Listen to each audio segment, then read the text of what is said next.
La femme sage bâtit sa maison. Ce matin, je veux t'enseigner sur la femme sage. Je veux te dire que tu es une femme sage et tu dois apprendre à bâtir ta maison. Ce n'est pas de la responsabilité de ton mari, même s'il est le chef de famille, mais c'est de ta responsabilité. Parce que Dieu dit dans la Bible, la femme sage bâtit sa maison et l'insensé la renverse de ses propres mains. Nous allons avoir cet enseignement de façon séquencée. Mais aujourd'hui, je veux t'enseigner sur le choix de tes luttes. En tant qu'une femme sage, tu dois savoir choisir tes combats. Tu dois savoir choisir tes luttes. Tu ne dois pas te disperser. Toutes les luttes qui se présentent devant toi ne sont pas dignes d'être combattues. Tous les combats qui se présentent devant toi, toutes les difficultés même qui se présentent devant toi ne sont pas dignes d'être combattues. Tu dois savoir choisir tes luttes. Et ici, je vais te parler de la lutte contre les mauvaises émotions en tant qu'une femme. L'une des choses où l'épouse est le plus éprouvée, c'est au niveau de ses émotions.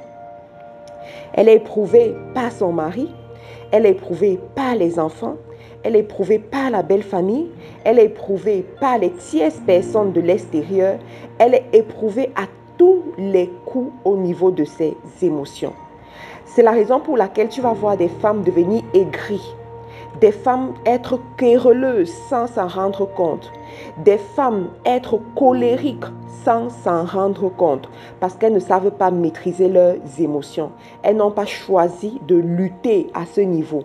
Mais aujourd'hui, Dieu te dit, la femme sage bâtit sa maison. Et si tu veux être une femme sage, tu dois apprendre à contrôler tes émotions, à maîtriser tes émotions. Ce n'est pas tout le temps où tu dois ouvrir la bouche pour parler. Ce n'est pas tout le temps où tu dois te fâcher. Même lorsque les gens attendent que tu te fâches, des fois, surprends-les avec le sourire. Des fois, surprends-les avec la bonne humeur. Ce n'est pas tout le temps que tu dois exprimer ton désaccord.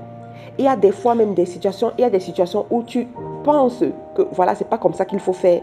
Mais tu vas aller dans un autre sens parce que tu recherches la paix.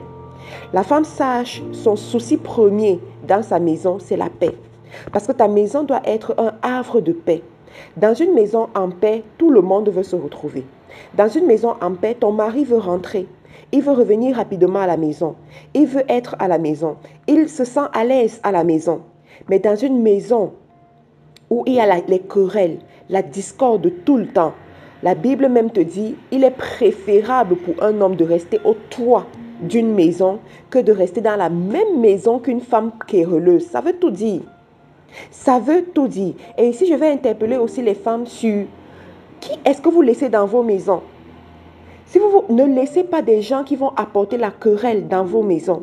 Ne laissez pas des gens qui vont apporter la discorde dans vos maisons. Battez-vous pour que vos maisons soient un havre de paix. La bénédiction abonde là où il y a la paix. Faites un exemple ou bien testez pour voir.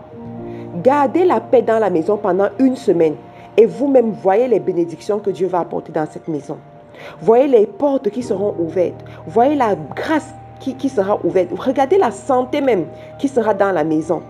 Mais faites aussi le test pour voir une maison où il y a toujours la discorde. À chaque fois, les gens se plaignent. À chaque fois, les gens chamaillent. À chaque fois, les gens grondent. À chaque fois, les gens sont de mauvaise humeur. À chaque fois, les gens tapent sur les portes. Les gens parlent fort. Vous allez vous rendre compte que dans cette même maison, il n'y a pas de percée. Dans cette même maison, les gens tombent vite malades. Les enfants sont tout le temps malades parce que la femme n'a pas su choisir ses combats. J'aimerais attirer ton attention aujourd'hui en tant que femme. Sache choisir tes combats et mène le combat de tes émotions parce que tu es perdante à ce niveau. Tu es conçue pour être perdante à ce niveau. Mais ça doit être ton souci. Tu dois savoir maîtriser ton âme. Dompter ton âme. Décider que tu ne vas pas tomber là où on attend que tu tombes. Décider que le sourire sera ton partage. Même si on considère que tu es bête parce que tu souris trop. Non, tu sais ce que tu es en train de faire. Tu sais là où tu es en train d'aller. Tu connais ton combat. Et aussi, je vais attirer ton attention sur ton mari. Je vous ai enseigné sur les 3 qualités d'homme dans le boost de matinale. Tu as l'homme roi, tu as l'homme chimpanzé et tu as l'homme petit enfant. En tant que femme sage, tu dois savoir susciter l'homme roi en ton mari. Ça dépend de comment, des émotions que tu mets en avant. Si tu passes tout le temps à être querelleuse, à te plaindre, à voir tout ce qui ne va pas, à pointer du doigt tout ce qui ne va pas, tu vas susciter en lui l'homme chimpanzé.